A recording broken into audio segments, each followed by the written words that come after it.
Hello, ഇന്നത്തെ video നമ്മളെ കുട്ടി സബ്സ്ക്രൈബേഴ്സിന് വേണ്ടിയിട്ടുള്ളതാണ്. എങ്ങനെ ഒരു ഈസി ആയിട്ട് ഒരു എലിഫൻറ്റിനെ വരയ്ക്കാം എന്നുള്ളതാണ് കേട്ടോ ഇന്നത്തെ വീഡിയോയിൽ കാണിക്കുന്നത്. എലിഫൻറ്റിൻ്റെ ബോഡി പാർട്ട് നമുക്കൊരു ഓവൽ ഷേപ്പിൽ വരയ്ക്കാം. തുമ്പിക്കൈ താഴേക്ക് വളഞ്ഞു വരുന്ന രീതിയിൽ വരയ്ക്കാം കേട്ടോ. രണ്ട് കാലുകൾ നമ്മൾ വീഡിയോയിൽ കാണുന്ന പോലെ വരയ്ക്കുക. ബാക്കിലെ കാല് നമ്മുടെ ആനയുടെ വയറിൻ്റെ ഭാഗത്തുനിന്ന് വരച്ച് തുടങ്ങണം. ബാക്കി രണ്ട് കാലുകളും ചെറിയ രീതിയിൽ കാണുന്ന രീതിയിൽ വരയ്ക്കുക കേട്ടോ. പിന്നെ ആനേൻ്റെ ചെവിൻ്റെ ഭാഗം ഒരു നാ ഷേപ്പിൽ വരച്ചിട്ട് താഴേക്ക് ഒന്ന് കൂർത്ത് വരുന്ന പോലെ കാണിക്കുക. ബാക്കി എക്സസ് ആയിട്ട് വരുന്ന നമുക്ക് ആവശ്യമില്ലാത്ത ഭാഗങ്ങളൊക്കെ എറേസ് ചെയ്ത് കളയാം. പിന്നെ രണ്ട് ചെറിയ കൊമ്പുകളും വരയ്ക്കാം കേട്ടോ. ഒന്ന് ആനേൻ്റെ തുമ്പിക്കൈൻ്റെ പുറകിലായിട്ട് കാണുന്ന രീതിയിലാണ് വരയ്ക്കേണ്ടത്. പിന്നെ ഒരു ആനേൻ്റെ വാല് വരയ്ക്കാം. കുറച്ച് നീളത്തിലൊന്ന് വരയ്ക്കുന്നുണ്ട്.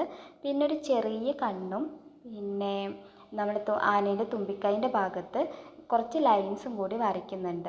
അപ്പോൾ ഇത്രയേ ഉള്ളൂ. ഒരു 5 മിനിറ്റ് കൊണ്ട് വരച്ച് കഴിയാൻ പറ്റും. അപ്പോൾ എല്ലാവരും വരച്ച് നോക്കുക കേട്ടോ.